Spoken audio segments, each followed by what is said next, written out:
Good morning, student. This is chapter number 11, enhancement of food production. Now, what is the importance of enhancement of food production? Because the population is increasing day by day as compared to the food. So, we require to fulfill all the food requirement of all the population. So, we require the enhancement of food production. So, let's see how can we improve the food production. In that, first is a two steps are there: plant breeding and animal breeding. In that, first one is a plant breeding.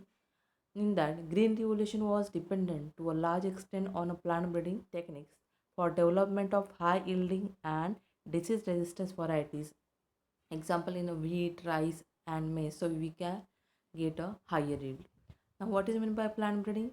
It is the purposeful manipulation of the plant species in order to create desired plant types that are better suited for cultivation. It gives a better yields and it should be a disease resistant, and which is nothing but the plant breeding. Now, what is the main steps in a breeding a new genetic varieties of a crop? There are five steps. First one is a collection of variability.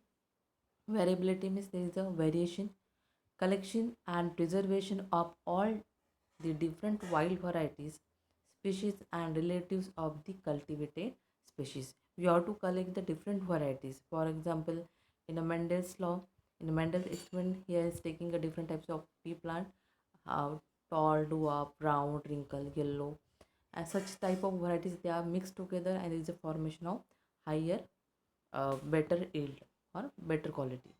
In that, second one is the evaluation and selection of parents.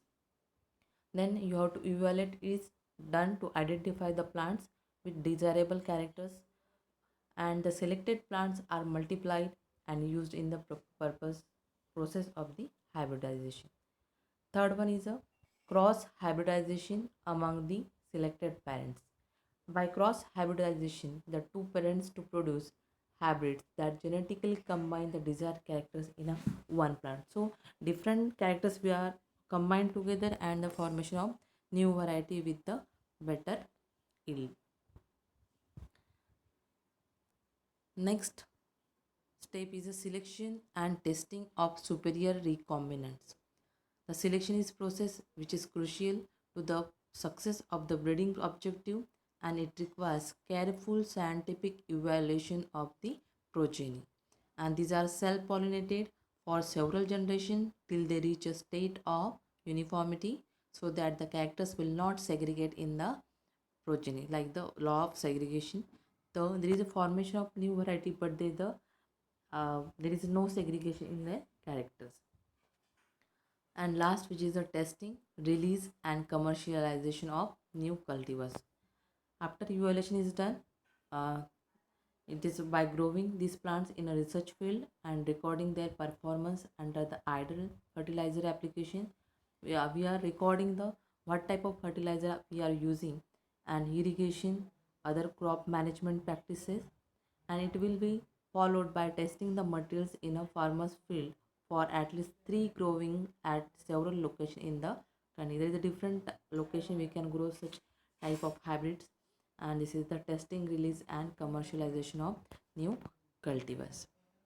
Now these are the three important revolutions, very important revolution: green revolution, white revolution and blue revolution.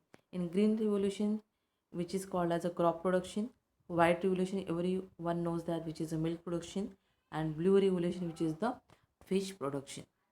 Now in that, some are varieties which is the hybrid one: wheat and rice. In 1963, several varieties such as Sonalika and Kalyan Sona, which were high yielding and disease resistance, were introduced all over the wheat growing belt of India, which is the it gives a higher yield and it is a disease resistance. Those are varieties are Sonalika and Kalyan Sona. After that, semi-dwarf rice varieties were derived from R IR8 and Taichung Native 1 were introduced in 1966, and it is later better yielding semi-dwarf varieties and Ratna were developed in India. We all know, familiar with the Ratna. Next one is the sugarcane. Saccharum barberry and Saccharum officinarum were crossed to get the desirable qualities of high yield, thick stem, high sugar, and ability to grow in the sugarcane areas of North India. In this sugarcane, both the varieties are mixed together, so you will get a better yield. Next one is a millets. Hybrid maize, jowar, bajra have been developed in India, which are high yielding and resistant to the water stress. This is the millets. Next one is a plant breeding for the disease resistance. Now, methods of breeding for disease resistance, the very sequential steps are there. In that first step is screening of germplasm for resistance. Now, germplasm it is also the part of that plant, or it is a seed or any cell which is called as a germplasm, is the sum total of all the alleles of the genes present in a crop, and it is related to the species, which is called as a germplasm. You have to screening, you have to study the germplasm. Second step is a hybridization of the selected parents. It is the most common method of creating genetic variation, and hybridization is a crossing of two or more types of plants from bringing their traits together in the progeny. Next one is the selection and evaluation of the hybrids. Selection of parents is picking up seeds of only those plants for multiplication which have the desired traits. We are only selecting the plants which have the desired traits which is we required. For example, grain length in rice is variable. These are three types of grain length: longer grains, you know, the basmati rice, then intermediate grains, and shorter grains.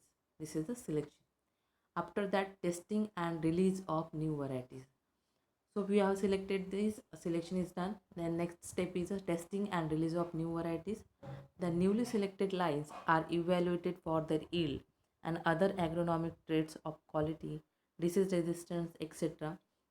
After this done, by growing these in a research field and recording their performance under the ideal fertilizer and irrigation.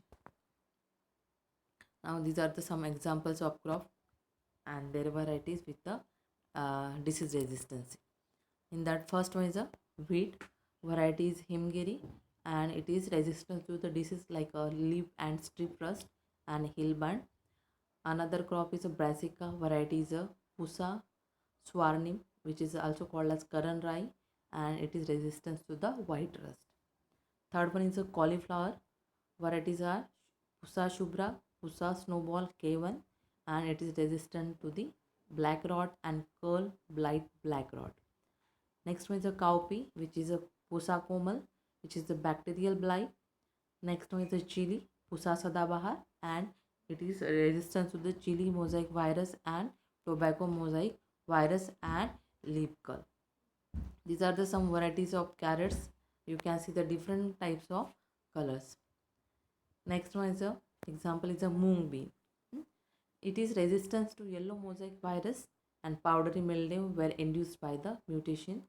And another is a yellow mosaic virus in a bhendi, which is resistance and which is transferred from the wild species and resulted in a new variety of this, which is also called as a Parbhani Kranti. Next one is a plant breeding for developing resistance to the insect pest. Now, high aspartic acid, low nitrogen, and sugar content in maize leads to the resistance to the maize stem borer, and smooth-leaved and nectarless cotton varieties do not attract the bollworms. These are the some crops and varieties which is a insect pest resistance.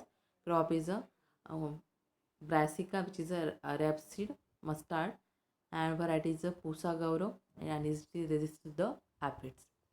After that, flat bean, which is a Pusa sem 2, Pusa sem 3, insects are jacids, aphids, and fruit borer. And last, which is the okra, we can also call as bhindi, Pusa sauni, and Pusa A4, which is the shoot and fruit borer.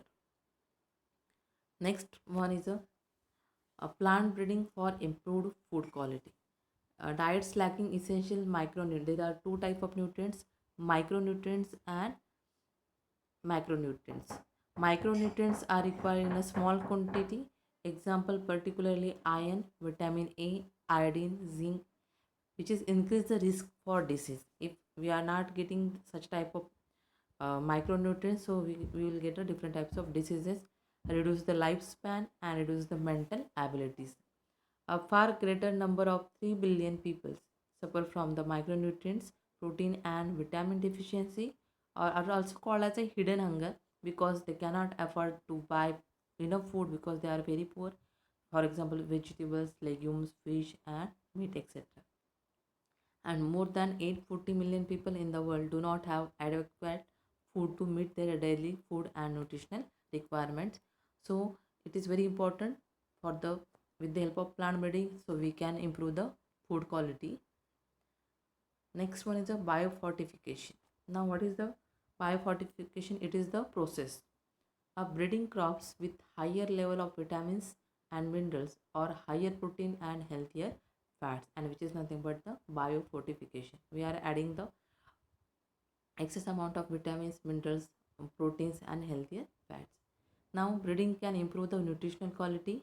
It's undertaken with the objectives of improving. These are the some four objectives are there. First one is the protein content and quality, oil content and quality, vitamin content, and micronutrients and mineral content. Examples are vitamin E is present in a mostly present in a carrots, spinach, and pumpkin. Vitamin C is present in a bitter gourd, mustard, tomato, and iron, calcium. It is present in a spinach, protein rich meat. So we can focus on this such type of vegetables or fruits. So you will get a different types of nutrients. Next one is a single cell protein. Now this single cell protein can be produced from the algae, fungi, yeast and bacteria. Some low cost substrates are used to produce the microbial biomass to produce the single cell protein. It is a cheap process, so you can easily uh, we can easily create this single cell protein. Now single cell protein is rich in high quality protein and it is low in a fat content, hence it is very suitable or desirable to the human food.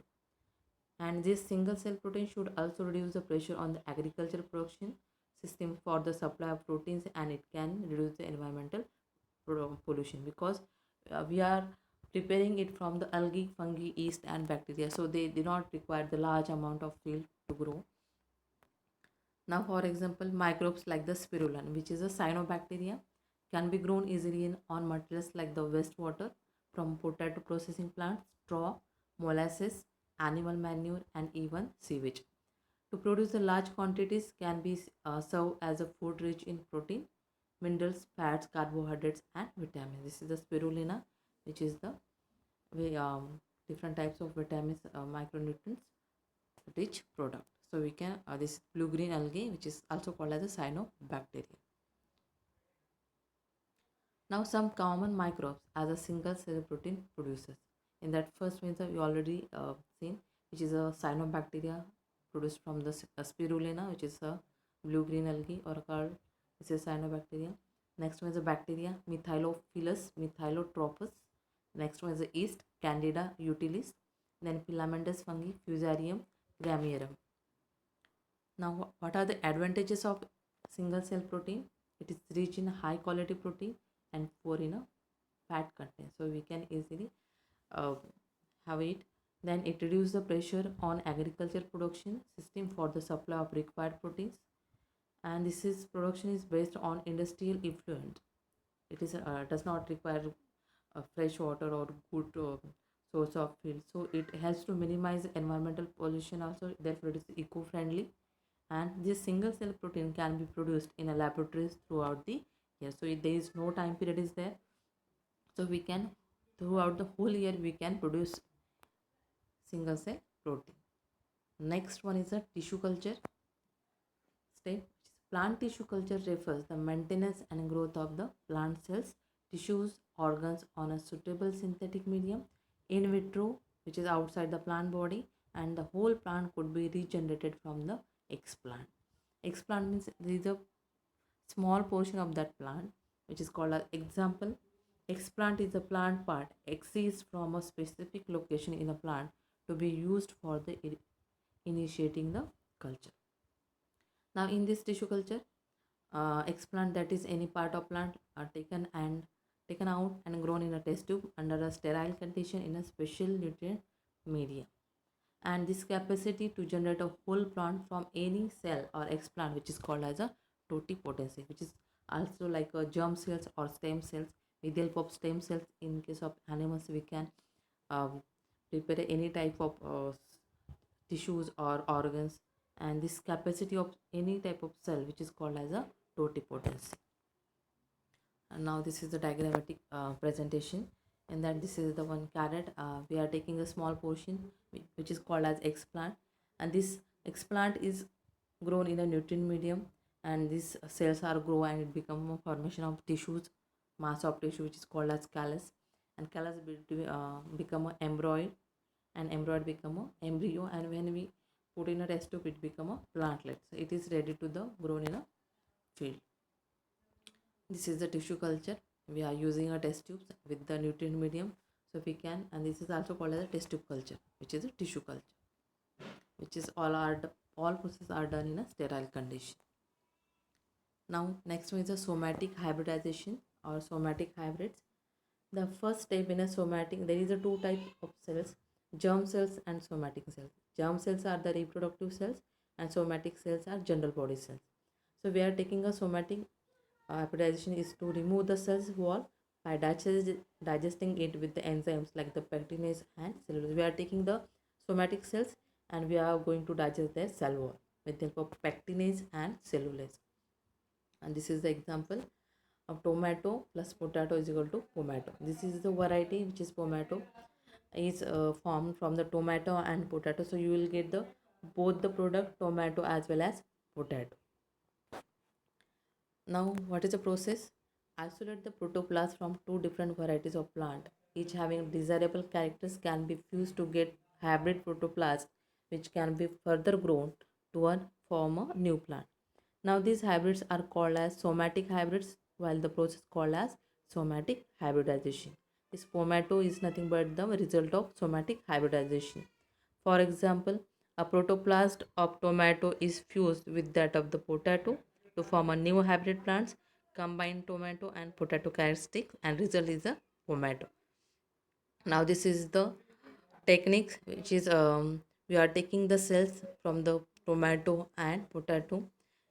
We are taking the protoplast, induce the fusion of protoplast, so we will get the somatic cell hybrids. You will get the both the characteristics, then it stimulate the division and differentiation of the hybrid, and there is a formation of hybrid leaves are takes place, which is called as ampidiploid, so we can easily form the pomato. This is about the tissue culture. Thank you.